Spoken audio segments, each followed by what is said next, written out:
અમદાવાદમાં એક મહિલાએ નદીમાં ઝંપલાવીને આત્મહત્યાનો પ્રયાસ કર્યો હોવાની ઘટના સામે આવી। અમદાવાદમાં સાબરમતીમાં રાયપુર વિસ્તારમાં રહેતી મહિલાએ આત્મહત્યાનો કર્યો પ્રયાસ। પારિવારિક ઝઘડાના કારણે આત્મહત્યાનો પ્રયાસ કર્યાની શક્યતા। અમદાવાદમાં મહિલાએ આત્મહત્યાનો પ્રયાસ કર્યાનો કિસ્સો સામે આવ્યો।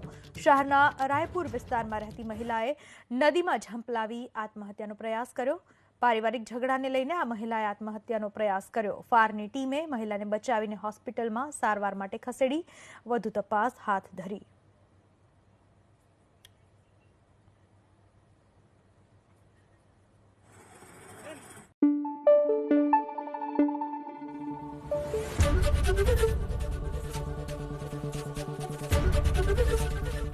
एबीपी अस्मिता, गुजरातनी अस्मिता।